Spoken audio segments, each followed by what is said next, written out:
نحمده ونصلي على رسوله الكريم اما بعد فاعوذ بالله من الشيطان الرجيم بسم الله الرحمن الرحيم رب اشرح لي صدري ويسر لي امري واحلل عقدة من لساني يفقهوا قولي۔ قرآن پاک میں ایک عورت کے لیے ایک لفظ ہے لباس، ایک ہے ثیاب، ایک ہے جلباب۔ یہ تو ہے لفظوں کا استعمال، لباس، ثیاب، جلباب، یہ تین لفظ قرآن نے استعمال کیے۔ لباس کہتے ہیں اس کپڑے کو جو جسم ڈھانکتا ہے، لباس، ڈریس جس کو آپ کہتے ہیں، جیسے شرٹ ہے، پاجامہ ہے، جو جسم کے ساتھ لگا ہوتا ہے۔ ثیاب اور جلباب وہ کپڑا ہے جو لباس سے اوپر ہوگا۔ پھر لباس کے مختلف حصے بھی استعمال ہوئے، مثلاً خمار، پھر سرابیل ایک اور جگہ پر استعمال ہوتا ہے، سرابیل من قطران جہنمیوں کے لباس کے لیے استعمال ہوا ہے شلوار کے معنی میں۔ اسی طرح قمیص، تو ایک ہے قمیص جو اوپر کا لباس ہے، پاجامہ یا شلوار جو ہے وہ اس کو مکمل کرتا ہے۔ عورتوں کے لیے ایک زائد ڈریس ہے مردوں سے، اور وہ ہے خمار جس کا سورۃ النور میں ذکر ہوا ہے، دوپٹہ، یہ سب کچھ لباس میں شامل ہو جاتا ہے۔ اس کے بعد ثیاب اور جلباب باہر جانے کے لیے استعمال ہوتا ہے۔ یہاں بوڑھی عورتوں کو کیا کہا کہ باہر جاتے ہوئے پھر وہ بڑی چادر جس کو ثیاب ان کا بولا گیا وہ اتار دیں، کیونکہ اگر ثیاب سے مراد لباس ہوتا تو پھر آپ خود سوچ سکتے ہیں کہ اس کا معنی کیا بنتا ہے۔ سورۃ الاحزاب میں آتا ہے یا ایھا النبی قل لازواجک وبناتک ونساء المؤمنین یدنین علیہن من جلابیبہن۔ تو اس سے کیا پتہ چلتا ہے کہ گھر کے اندر تو لباس ہوگا، گھر کے باہر جلباب ہوگا، ثیاب ہوگا۔ کچھ زینت ایسی ہے کہ جو گھر کے اندر چھپانی ہوگی، اس کو ستر بولتے ہیں، جو ایک عورت عورت کے سامنے یا ایک مرد مرد کے سامنے چھپاتا ہے، یا ایک عورت اپنے محرم رشتہ داروں کے سامنے چھپاتی ہے یا کچھ نامحرم رشتہ داروں کے سامنے، اور ایک حجاب ہے جو غیر محرم لوگوں کے سامنے استعمال کیا جاتا ہے۔ یہ ہے خلاصہ اس حکم کا جو ایک عورت کو اپنے جسم کی حفاظت کے لیے قرآن پاک میں دیا گیا ہے۔ پہلی چیز کیا ہے یہ سمجھ لیجئے کہ لباس کس کا نام ہے، ثیاب کس کا نام ہے، حجاب کس کو کہتے ہیں، کیونکہ حجاب کا لفظ بھی آتا ہے، یعنی لفظ حجاب بھی استعمال ہوا ہے۔ حجاب کہتے ہیں پردے، آڑ، اوٹ کو۔ سورۃ الاحزاب میں آتا ہے ازواج مطہرات کو حکم دیا گیا وَإِذَا سَأَلْتُمُوهُنَّ مَتَاعًا فَاسْأَلُوهُنَّ مِنْ وَرَاءِ حِجَاب، جب تم ان سے کوئی چیز مانگو تو حجاب کے پیچھے سے مانگو۔ تو حجاب ضروری نہیں کہ جسم پر ہو، حجاب کا لفظ جسم کے لیے بھی استعمال ہو سکتا ہے، جسم کے اوپر کپڑے کے لیے، یا آڑ یا اوٹ کی بات ہے، مثلا دروازے کے اوپر جو پردہ لٹکا ہوا ہے، یا کسی بھی ایسی جگہ پر کہ جو عورتوں کے بیٹھنے کی جگہ ہے جس کے پیچھے وہ چھپ کر بیٹھی ہوئی۔ حجابہ کا مطلب ہوتا ہے چھپنا۔ یا بنی آدم، اے آدم کی اولاد۔ بنی ویسے تو ابن سے ہے اور اس کی جمع بنین ہے، اور مضاف ہونے کی وجہ سے نون اڑ گیا ہے تو بنی آدمہ رہ گیا بنین آدمہ کی بجائے، لیکن مراد اس سے مرد اور عورتیں سبھی ہیں۔ جب بنی آدم کہا جاتا ہے یا جیسے بنی اسرائیل کہا جاتا ہے تو اس سے مراد بنی اسرائیل کے صرف مرد نہیں عورتیں بھی ہیں، تو یہاں بھی بنی آدم سے مراد مرد و عورت دونوں ہیں۔ اے آدم کے بچوں، اے آدم کی اولاد، اے انسانوں، قد انزلنا علیکم لباسا، یقیناً ہم نے تم پر لباس اتارا ہے۔ انزلنا ہم نے نازل کیا، علیکم تم پر، لباسن لباس، یعنی انسان کے اندر لباس پہننے کا جذبہ یا خیال ہم نے اس کے دل میں ڈالا۔ اسی لیے حضرت آدم علیہ السلام اور حضرت حوا کا جب شاہی لباس اترا، جنت کا لباس، تو کیا ہوا؟ فوراً ہی پتوں سے اپنے آپ کو ڈھانپنے لگے۔ تو یہ کیا تھا؟ وہی الہام یا وہی جبلت جس پر انسان پیدا ہوا ہے۔ قد انزلنا علیکم لباسا، ہم نے تم پر لباس اتارا ہے، یواری سوآتکم، جس کا مقصد کیا ہے؟ یواری، جو چھپاتا ہے، سوآتکم، تمہارے جسم کے قابل شرم حصوں کو، تمہاری شرم گاہوں کو۔ سوآت سوآتن سے ہے، لاش کے لیے بھی لفظ پیچھے استعمال ہوا ہے۔ سو اس کا مادہ ہے روٹ، جس کا مطلب ہی برا ہے، برائی۔ وریشا، اور زینت۔ ریش عربی میں پرندے کے پر کو کہتے ہیں، ریشتن فیدر کے لیے استعمال ہوتا ہے۔ پرندے عموماً اپنے پروں کی وجہ سے ہی پہچانے جاتے ہیں، اور یہ پر ان کے لیے پہچان کے علاوہ خوبصورتی کا ذریعہ بھی ہیں۔ اسی لیے ریشہ کا ترجمہ زینت کیا گیا ہے۔ زینت کے علاوہ پر حفاظت کا ذریعہ بھی ہیں، گرمی سردی سے بچاؤ کا ذریعہ بھی۔ تو یہاں پر لباس کے دو مقاصد بتائے گئے، نمبر 1 کہ وہ جسم کو ڈھانپے، اور نمبر 2 انسان کو حسن بھی بخشے، انسان کے لیے زینت حاصل کرنے کا ذریعہ بھی ہو، خوبصورتی کا سامان بھی ہو۔ عموماً ہمارے ہاں یہ تصور پایا جاتا ہے کہ اگر کوئی شخص نیک ہے، پارسا ہے، تو اسے کھدر کا لباس پہننا چاہیے، یا بے ڈھنگا لباس ہونا چاہیے، یا اس کے ساتھ خوبصورتی کا کوئی تعلق نہیں۔ قرآن کی یہ آیت اس تصور کی تردید کرتی ہے۔ اگرچہ یہ ضرور ہے کہ لباس سادہ ہو، کمفرٹیبل ہو، انسان اسے پہن کر کام کر سکے، لیکن یہ نہیں کہا گیا کہ وہ دیکھنے والے کی شخصیت کو بدنما کر دے۔ جہاں تک یواری سوآتکم کا تعلق ہے تو لباس کی 2 چیزیں بتائی گئیں کہ وہ شفاف نہ ہو، وصاف نہ ہو۔ شفاف کا مطلب کیا ہے؟ ٹرانسپیرنٹ نہ ہو، یواری چھپائے۔ اگر کوئی لباس جسم کو چھپاتا نہیں، یواری کی صفت پوری نہیں کرتا، تو وہ بھی اسلامی لباس نہیں۔ اور دوسرا وصاف نہ ہو۔ وصاف کا کیا مطلب؟ اتنا ٹائٹ نہ ہو کہ جس سے جسم کے اعضاء الگ الگ نظر آنے لگے۔ نہ مردوں کے لیے یہ پسندیدہ ہے اور نہ ہی عورتوں کے لیے۔ اب آپ دیکھیں کہ یہ جو شرط لگائی گئی، یواری، جو چھپائے، اب ذرا سب اپنے اپنے لباس کو دیکھیں، کہیں آپ کا جسم جھلک تو نہیں رہا؟ دیکھیں نا، خود کو نہیں دیکھ سکتے، خود کو نہیں دیکھ سکتے، شرم، اپنے آپ سے شرم، تو دوسروں سے شرم نہیں آتی، اور اس سے بڑھ کر اللہ سے نہیں آتی۔ ہم مسلمان ہیں، ہم اس وقت سب سے زیادہ مقدس محفل میں بیٹھے ہوئے ہیں، اگر اس محفل میں بیٹھ کر اللہ کا حکم پورا نہیں کر سکتے، کہاں کریں گے؟ فطرت میں ہے نا، اس لیے ابھی دین سے نہیں پوچھیں، فطرت سے پوچھیں۔ تو میں نے آپ سے کہا تھا کہ ہم سب اس آیت کی روح سے خود کو پرکھتے۔ آپ نے کہا خود کو نہیں دیکھ سکتے، اب اس طرح کریں کہ ہر ایک اپنے سے دائیں طرف بیٹھے ہوئے شخص سے کہے کہ وہ اس کو دیکھے۔ ہر شخص پہلے اپنے دائیں طرف والے سے پوچھے، یعنی پیئرز میں ہو جائیں نا، 2 ہو جائیں، پھر اس کے بعد ہر 2 شخص ہو جائیں، اور پھر دونوں ایک دوسرے کا لباس دیکھیں ذرا، اور کیا دیکھ کر بتائیں گے کہ کیا آپ کا جسم اس سے جھلک رہا ہے یا نہیں۔ یہ دین، ابھی دین کی بات نہیں ہو رہی، یہ فطرت کی بات ہو رہی ہے نا۔ دیکھیں آپ کے جو ماں باپ تھے سب سے پہلے والے، آدم اور حوا، ان کو کسی نے سکھایا تھا؟ کسی نے نہیں بتایا، لیکن پیور تھے نا۔ تو باوجود اس کے کہ شیطان کے حملے کا شکار ہو چکے تھے، لیکن جو ہی شیطان نے ایک حملہ کیا، دوسرا نہ کرنے دیا، اپنے آپ کو ڈھانپ لیا فوراً، دیر ہی نہیں لگائی، مشورہ بھی نہیں کیا کہ ڈھانکے گئے ایسے ہی پھرتے رہے، کون ہے تیسرا یہاں؟ وہ یہ کہہ سکتے تھے نا، کوئی تیسرا تو ہے نہیں، اور وہ تو آپس میں شوہر اور بیوی تھے، ان کا کیا پردہ؟ کوئی وحی نہیں آئی تھی کہ جسم ڈھانپو، وہ تو کیا ہوا، آ کے شاہی لباس اتروائے گئے۔ پھر آپ دیکھیں کہ آپ میں سے کچھ لوگ سوچ رہے ہوں گے کہ تو ہم عورتوں میں بیٹھے ہیں، کیا فرق پڑتا ہے؟ لیکن کیا ہم یہ لباس صرف عورتوں میں پہنتے ہیں یا باہر بھی، جہاں آدمی ہوتے ہیں، سڑک وغیرہ، گاڑی میں، وین میں، ڈرائیور، دوسرے تیسرے، ان کے سامنے بھی؟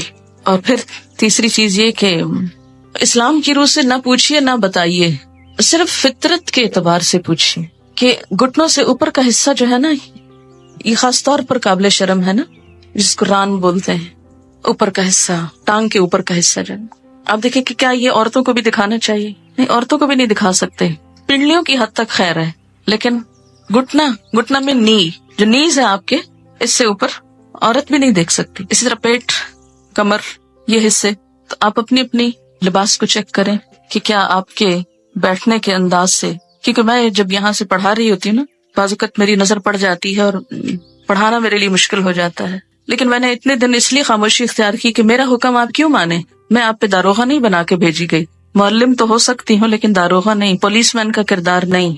جو اللہ سے نہ ڈرے وہ مجھ سے کیا ڈرے گا؟ اگر مجھ سے ڈریں بھی تو آپ کو تو کوئی فائدہ ہی نہیں، کوئی ثواب ہی نہیں، ثواب تو اللہ سے ڈرنے کا ہوگا۔ کتنا کپڑا لگ جائے گا، یا کیا ایسا مٹیریل اویلیبل نہیں؟ اگر نہیں تو اویلیبل کر لینا چاہیے، یا اس کے اوپر کچھ اور پہن لینا چاہیے جس سے وہ ڈھک جائے، کیونکہ بخاری اور مسلم کی حدیث ہے، صنفان من اہل النار لم ارہما، آگ میں جانے والوں کے دو گروہ جنہیں میں نے نہیں دیکھا. ایک گروہ ان میں سے مردوں کے بارے میں ہے، ظالم حکمرانوں کے بارے میں ہے، اور دوسرا عورتوں کے بارے میں ہے. حدیث کے الفاظ ہیں، یہ میرے الفاظ نہیں کہ مت سوچیں کہ آپ یہ کیسی باتیں کر رہی ہیں اور ہم کو یہ ڈرا رہی ہیں اور یہ کہہ رہی ہوں. میں تو کوئی حیثیت نہیں رکھتی کہ آپ کو کچھ بھی کہوں.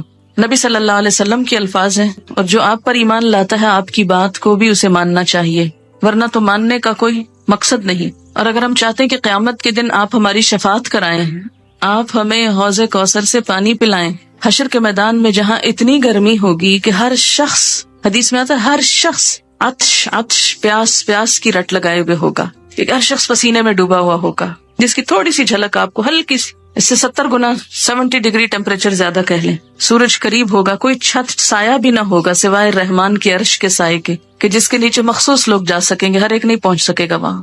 آپ صلی اللہ علیہ وسلم اپنی امت کو حوض کوثر سے پانی پلائیں گے، اور جس کو ایک دفعہ پلائیں گے دوسری دفعہ اس کو پیاس نہ لگے گی.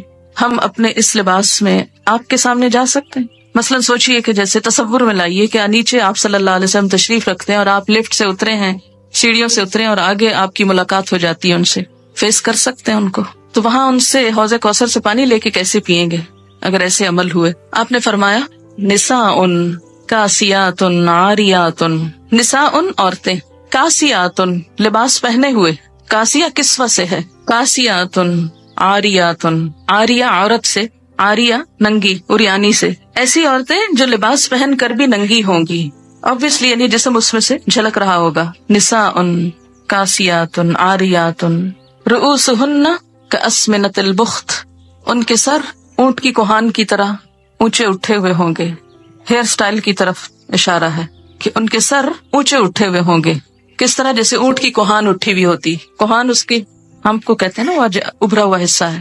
فرمایا لا يدخلن الجنۃ، یہ جنت میں داخل نہ ہو سکیں گی، ولا یجدن ریحھا، اور اس کی خوشبو بھی نہ پا سکیں گی، حالانکہ اس کی خوشبو دور دور تک پھیل رہی ہوگی.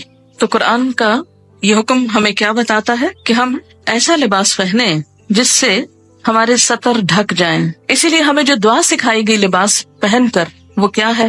الحمدللہ الذی کسانی، اللہ کا شکر جس نے مجھے لباس پہنایا، ما اواری بہی عورتی، جس سے میں اپنے عریانی کو چھپا سکتا ہوں. تو اس دعا میں بھی یہی لفظ ہے، واتجمل بہی فی حیاتی، اور میں اپنی زندگی میں اس سے خوبصورتی حاصل کرتا ہوں. تو لباس کا دوسرا مقصد کیا ہے؟ وریشا، خوبصورت لباس ہو. خوبصورتی پسندیدہ ہے، لباس میں ڈیزائننگ میں حرج نہیں. ایک آدمی نے پوچھا یا رسول اللہ صلی اللہ علیہ وسلم، ایک آدمی کو یہ پسند ہے کہ اس کا لباس خوبصورت ہو، تو کیا یہ تکبر ہے؟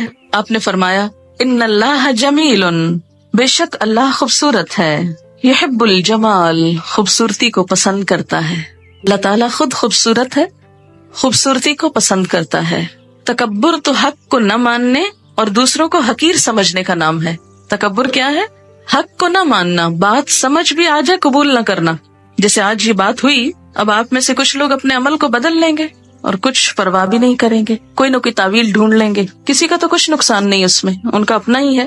فرمایا تکبر تو حق کو نہ ماننا اور دوسروں کو حقیر سمجھنا ہے. البتہ شہرت کے لیے لباس پہننے پر وعید ہے. شہرت کا لباس، دکھاوے کا، دوسروں کو مروب کرنے کا. حدیث پاک میں ہے من لبس ثوب شہرت فی الدنیا البسہ اللہ ثوب مذلت یوم القیامہ، جو شخص دنیا میں شہرت کا لباس پہنے گا اللہ قیامت کے دن اسے ذلت کا لباس پہنائے گا. مشکات کی روایت ہے لباس قیمتی بھی ہو سکتا ہے لیکن اپنی حیثیت کے مطابق، اسراف نہ ہو. یہ نہیں کہ کھانے کو ہے نہیں اور ساری آمدنی لباس پر لگ رہی ہے، پوری کی پوری تنخواہ خواتین کی صرف لباس کی خریداری میں چلی جائے تو یہ اسراف ہوگا. مثلاً آپ صلی اللہ علیہ وسلم نے ایک مرتبہ ایک چادر پہنی جس کی قیمت 1000 روپے کے برابر تھی. اب 1000 روپے کی ویلیو بھی بدلتی رہتی ہے. اسی طرح امام ابو حنیفہ رحمۃ اللہ علیہ کی ایک چادر تھی جس کی قیمت 400 اشرفیاں تھی. 400 اشرفیاں، اشرفی کس کا سکہ ہوتی؟ سونے کا. تو اس سے آپ اندازہ لگائیں کہ کتنی مہنگی ہوگی. خاص خاص موقعوں پہ پہنتے تھے. اس کا یہ مطلب نہیں کہ ہم لاکھوں کا دلہن کا جوڑا بنا کے بیٹھ جائیں کہ امام ابو حنیفہ کی چادر ایسی تھی. وہ جوڑا اور اس میں بہت فرق ہے. مسند علم پر قیمتی لباس پہن کر بیٹھنا وہ اور چیز ہے، لیکن ایک دکھاوے کے لیے، ایک ریاکاری کے لیے، دوسروں پہ روب جمانے کے لیے اتنا پیسہ خرچ کرنا بالکل مختلف چیز ہے. امام مالک کے حالات زندگی میں آپ نے پڑھا ہوگا کہ وہ جب حدیث کے درس کے لیے آتے تھے تو روزانہ نیا جوڑا پہنتے تھے اور ایک دفعہ پہننے کے بعد اس کو صدقہ کر دیتے تھے، یعنی جو لباس ایک دفعہ پہنتے تھے وہ دوبارہ نہیں پہنتے تھے. نہایت خوبصورت، صاف ستھرا، عمدہ لباس ہوتا. جب ان سے پوچھا گیا کہ آپ ایسا کیوں کرتے ہیں تو وہ کہتے کہ نبی صلی اللہ علیہ وسلم کی حدیث یا آپ کی مجلس کے وقار کے لیے، کیونکہ ہر مجلس کا ایک وقار ہوتا ہے. اتنے بڑے انسان کے نام پر قائم کی ہوئی مجلس میں سب سے بہترین لباس پہنتا ہوں، اور جب مجلس ختم ہوتی لباس اتارتے اور صدقہ کر دیتے، اپنے شاگردوں کو دے دیتے. ان کے ہاں ایسا ہوتا تھا کہ مختلف لوگ مسلسل آتے، کچھ عرصہ رہتے، ان سے سیکھتے، پھر آگے چلے جاتے. تو یہ طالب علم بھی ہوتے تھے، مسافر بھی ہوتے تھے، اور ان کے پاس یہ لباس کہاں سے آتے تھے؟ ان کے مختلف شاگردوں کی طرف سے جو چلے جاتے، وہ پھر بعد میں ہدایہ بھیجتے اور وہ ان کو ان کی خوشی کی خاطر استعمال کرتے اور ساتھ ہی صدقہ کر دیتے. ہمارے ہاں تو تصور ہے نا کہ صدقہ صرف اس چیز کا ہو سکتا ہے جو گھسی پٹی، بیکار، فضول ہو جائے، جس کا اب آئندہ کوئی استعمال ہے ہی نہیں، اس کو صدقہ کر دو. لیکن کوئی چیز جو استعمال کے تھوڑے سے بھی قابل ہو اسے رکھے رکھو، چاہے استعمال کا موقع ملے یا نہ ملے. تو اصل چیز جس سے بچنا چاہیے وہ دو ہیں، ایک تو ریاکاری، اسراف، اور دوسرے بے حیائی کا لباس. لباس انسان کی شخصیت کا بھی پتہ دیتا ہے. لباس انسان کے باطن کا رنگ ہوتا ہے کہ وہ اندر سے کیسا ہے. جیسا وہ اندر سے ہوتا ہے ویسے ہی وہ لباس پہنتا ہے. ہر شخص کی اپنی ایک چوائس ہوتی، اپنا اس کا ایک ڈیزائن ہوتا ہے، اپنا ایک سٹائل ہوتا ہے. پھر جو خوبصورت بات یہاں پتہ چلتی ہے وہ یہ ہے کہ خوبصورت لباس کو ریش، پر سے تشبیہ دی گئی. اس وقت کچھ پر آپ کو دکھانے کے لیے لائے ہیں. ذرا ان پروں کو آپ دیکھیے کہ کوئی انسان ایسی خوبصورت چیز بنا سکتا ہے. یہ آپ دیکھیں، اس کا کبھی قریب سے آپ شیڈ دیکھیں تو آپ حیران ہو جائیں، کیونکہ ہم دیکھتے بھی ہیں نا مور، تو کہاں دیکھتے ہیں؟ دیکھتے ہی نہیں. ہم اپنے لباس نہیں دیکھتے تو موروں کے کہاں دیکھیں گے؟ ابھی آپ کہہ رہے تھے نا، دیکھا ہی نہیں جاتا. کس قدر خوبصورت، ایسے لگتا ہے جیسے کسی نے دھاگے سے باقاعدہ وہ کڑھائی کی ہوئی ہے، اور اتنے خوبصورت شیڈ، اتنے زبردست کہ انسان حیران رہ جاتا ہے. اور ایسا تھریڈ، اتنا سلکی تھریڈ تو ہم ویسے خود بھی پروڈیوس نہیں کر سکتے. اس میں وہ نظافت اور لچک، اور پھر آپ دیکھیں کہ کس خوبصورت طریقے سے اس کی آؤٹ لائن بنائی ہوئی ہے، اور آؤٹ لائن کے ساتھ بھی شیڈز ہیں. اور پھر جو پر اٹھے ہوئے ہیں یہ آپ دیکھیں کتنی ترتیب کے ساتھ، جیسے کسی نے باقاعدہ ٹرمنگ کی ہوئی. یہ خود ہی بن گئے، خود نہیں بن سکتے. اللہ تعالیٰ نے پرندوں کو تو خود ہی دے دیا، خود ہی پہنا دیا. ہمیں عقل دی اور کیا کہا؟ استعمال کرو اور اپنے لیے خوبصورت لباس بنا لو. اب دیکھیں کہ جب بہت سارے لوگ ایسی کڑھائی وغیرہ کرتے ہیں تو ان کی، یعنی کڑھائی والے کپڑے پہننا منع نہیں ہے، تقویٰ کے خلاف نہیں ہے، ان کا بھی روزگار ہو جاتا ہے. کئی دیہاتوں میں بیٹھی لڑکیاں، بچیاں جو اپنی زندگی، جن کو اور کوئی کام کرنے کو نہیں، کوئی پڑھ لکھ نہیں سکتی، کتنی خوبصورت خوبصورت چیزیں بناتی ہیں. لیکن ہم ان پہ بڑا ظلم ڈھاتے ہیں کہ بہت ہی اونے پونے داموں لے کر ان کی آنکھوں سے اور ان کے صلاحیتوں سے مذاق کرتے ہیں. پھر اسی طرح آپ دیکھیں، اس میں بھی آپ دیکھیں کیسا شیڈ ہے، اتنا خوبصورت. اور ان کی جو نرمی اور ملائمت ہے، ہم بھی اتنے عقل مند نہیں کہ اتنے خوبصورت کپڑے پہننا جانے. ہمارے کپڑے تو خوب اکڑے ہوئے ہوتے، انکمفرٹیبل، کہ جس میں سانس نہ آئے، کام نہ کر سکیں. پرندوں کے پر خوبصورت ہونے کے ساتھ ساتھ اتنے پریکٹیکل ہوتے ہیں کہ ان کو اپنا کام کرنے میں کوئی دشواری نہیں ہوتی. ہم بعض اوقات خوبصورت لباس پہننے کے شوق میں ایسا لباس پہن لیتے ہیں کہ جو بالکل پریکٹیکل نہیں ہوتا. پڑھاتے وقت اگر ساتھ یہ بھی دکھایا جائے تو تھوڑی سی فیلنگ اچھی آتی ہے کہ اللہ تعالیٰ نے کیا کیا خوبصورتی پیدا کی اور کس کے لیے پیدا کی. یہ پرندے ادھر ادھر اڑتے پھرتے ہیں، ان بیچاروں کو تو خود تو کلرز پتہ نہیں اپنے نظر بھی آتے ہیں کہ نہیں. یہ کلرز دیکھنے کی صلاحیت بھی انسان کو ملی. ہم انسان ایکسٹریم پہ چلے جاتے ہیں. ہماری ایکسٹریمز کیا ہیں کہ یا تو دین کے نام پہ، تقویٰ کے نام پہ ہم بالکل بدھو بن جاتے ہیں اور دنیا کی کسی چیز سے کوئی فائدہ نہیں اٹھانا چاہتے. ملنگ کہلانا دوسرے لفظوں میں نیک کہلانا ہے. اسلام میں کسی ملنگی کا کوئی تصور نہیں. یہ بعد کے نظریات ہیں، سادھو اور بھکشو اور معلوم نہیں کیا کچھ. اللہ تعالیٰ نے اپنی یہ تخلیق ہمیں سکھانے کے لیے، ہمیں دکھانے کے لیے پیدا کی ہے. کس کے لیے ہے یہ سب کچھ؟ اللہ تعالیٰ فرماتے تمہارے لیے. ہمارے لیے کیا؟ کہ ہم اس سے سبق سیکھیں. انسان نے جانوروں سے بھی بہت کچھ سیکھا ہے. اپنی حیثیت کے اندر رہتے ہوئے، اپنی شخصیت کے مطابق ساتر لباس، خوبصورت لباس، خواہ پینٹنگ ہو، کڑھائی ہو، مکیش ہو، تلا ہو اور کچھ اور ہو جو آپ کو آتا ہے اور مجھے نہیں آتا، یہ سب کچھ منع نہیں ہے.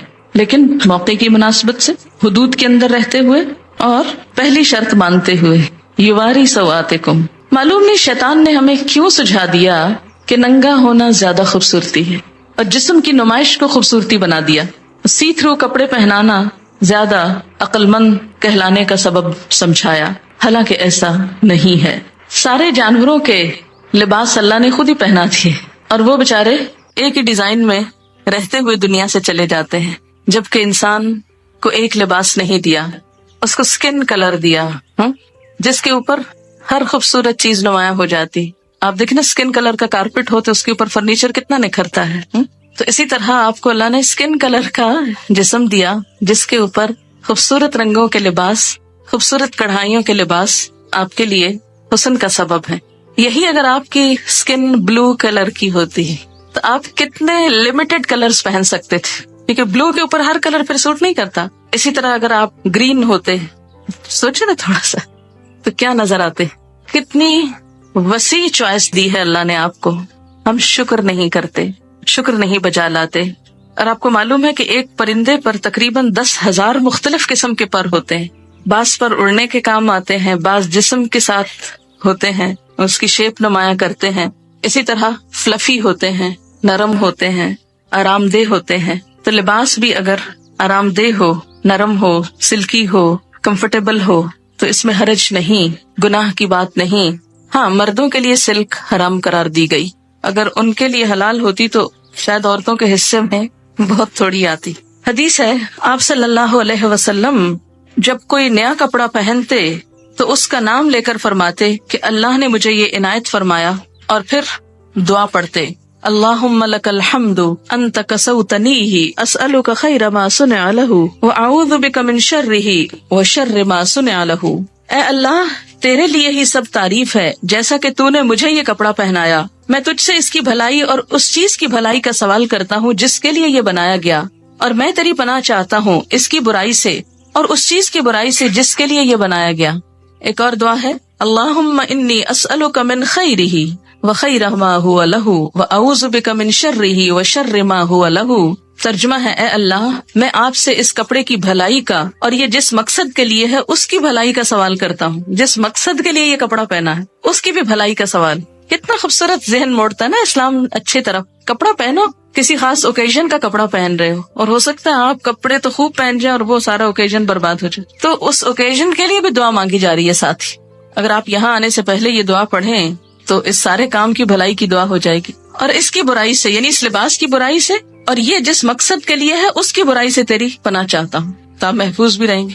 حضرت عمر فرماتے ہیں نبی صلی اللہ علیہ وسلم نے فرمایا نئے کپڑے پہنتے ہوئے یہ دعائیں پڑھیں الحمدللہ الذی کسانی ما اواری بہ عورتی واتجمل بہ فی حیاتی. سب تعریف اللہ کے لیے ہے جس نے مجھے یہ کپڑا پہنایا جس سے میں اپنے شرم کی چیز چھپاتا ہوں اور اپنی زندگی میں اس کے ذریعے خوبصورتی حاصل کرتا ہوں، اور پھر پرانے کپڑے کو صدقہ کر دے تو زندگی میں اور مرنے کے بعد خدا کی حفاظت اور خدا کے چھپانے میں رہے گا، یعنی اس کا عیب ڈھک جائے گا. جب ننگا ہوتا ہے نا تو فرشتے ساتھ چھوڑ دیتے ہیں جو حفاظت کرتے ہیں. جو ہی فرشتے ساتھ چھوڑتے شیطان حملہ آور ہوتا ہے. اگر آپ بسم اللہ پڑھ کر اپنے لباس اتار کر چینج کرتے وقت یا نہاتے وقت تو انشاءاللہ تعالیٰ بہت سی چیزوں کے شر سے محفوظ رہیں گے. اس کے بعد فرمایا وَلِبَاسُ التَّقْوَىٰ، اور تقویٰ کا لباس. ایک لباس انسان کے ظاہر کا ہے اور ایک لباس انسان کے باطن کا ہے. تقویٰ کہاں ہے؟ دل میں. التقویٰ ہاں ہونا، تقویٰ یہاں ہے، اندر ہے، دل میں ہے. تو دل کا لباس جس طرح ظاہر کو خوبصورت بنانا ضروری ہے اور اس کو چھپانا ضروری ہے، اسی طرح باطن کو بھی، اندر کو بھی خوبصورت بنانا ضروری ہے. ظاہر تو لوگ دیکھتے ہیں، باطن اللہ دیکھتا ہے. ہم لباس میں کتنا زیادہ اس بات کا خیال کرتے ہیں کہ لوگ کیا کہیں گے. لوگ کہیں گے لو ہر وقت ایک ہی لباس پہنا ہوتا ہے، روز وہی، ہر پارٹی میں وہی. اور صرف لوگوں کی نظروں میں جچنے کے لیے ہم کتنی بڑی بڑی رقمیں خرچ کر دیتے ہیں، کتنے بازاروں کے ٹیلرز کے پاس چکر لگاتے ہیں، کتنا پیسہ لگاتے ہیں. مکان بنانے کے بعد جو زیادہ خرچ آتا ہے کھانے پینے سے بھی بڑھ کر وہ عموماً لباس پر ہوتا ہے. لیکن اندر کے لباس کو خوبصورت بنانے کے لیے جسے صرف اللہ دیکھتا ہے اس کے لیے ہم کیا کرتے ہیں؟ لباس التقویٰ، تقویٰ کا لباس باہر بھی ہوگا. ظاہر ہے کہ وہ جب اللہ کی مرضی کے مطابق ہوگا تو تقویٰ کا ہوگا، اور اگر شیطان کی مرضی کے مطابق ہے، یاد رکھیے شیطان نے لباس اتروائے تھے. تو اگر ہم اللہ کی مرضی کا نہیں پہنیں گے تو مطلب کیا ہے کہ شیطان کی مرضی کا ہے، تو وہ تقویٰ کا لباس نہیں ہو سکتا. جو ایک شیطانی لک دیتا ہو یا شیطان کو خوش کرتا ہو. اور اسی طرح اندر کا لباس، دل کا لباس اللہ کا خوف. تقویٰ کیا ہے؟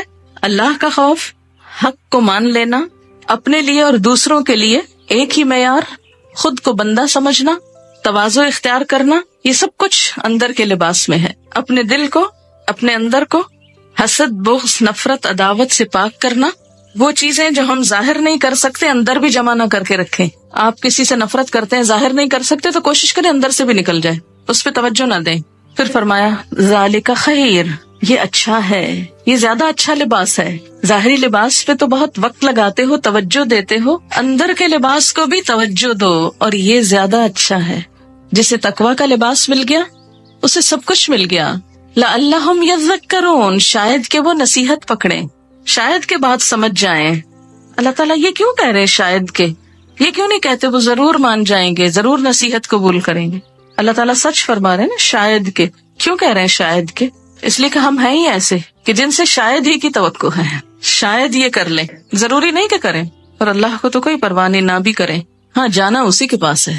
لعلہم یذکرون. سورۃ النور، نور کا مطلب ہے روشنی، اور اگر سورۃ نور پڑھی ہی نہ جائے تو روشنی کہاں سے آئے گی؟ اس میں خاص طور پر خواتین کے لیے روشنی ہے، بہت سی ہدایات ہیں. سب سے پہلی آیت ہے سورۃن، ایک سورت ہے، انزلناہا، جسے ہم نے نازل کیا ہے، وفرضناہا، اور اس کو ہم نے فرض کیا ہے، یعنی لازم قرار دیا ہے. اس کے احکامات جو ہیں ان سے فرار نہیں. ہاں، وَأَنزَلْنَا فِيهَا آيَاتٍ بَيِّنَاتٍ، اور اس میں ہم نے بڑی واضح آیات اتاری ہیں کہ کوئی کل یہ نہ کہے، بہانہ نہ کرے ہمیں تو سمجھ نہیں آئی تھی کہ اللہ تعالیٰ چاہتے کیا تھے. نہیں، بڑی واضح باتیں ہیں. کس لیے ہے؟ لَعَلَّكُمْ تَذَكَّرُونَ، تاکہ تم سبق لو، تاکہ تم نصیحت پکڑو.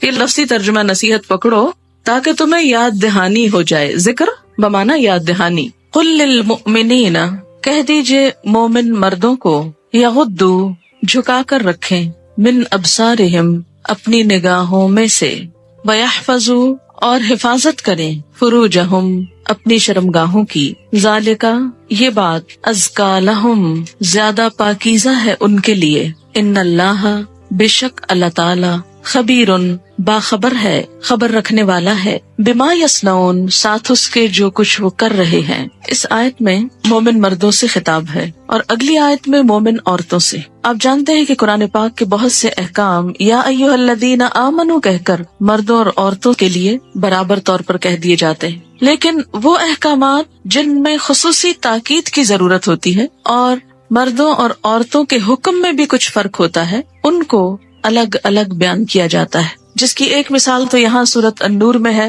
ایک اور مثال سورۃ الحجرات میں ہے. سورۃ الاحزاب میں بھی خواتین کا نام لے کر مردوں اور عورتوں دونوں کو الگ الگ طور پر کچھ باتیں بتائی گئی. ان میں سے زیادہ تر احکامات معاشرتی زندگی سے متعلق ہیں.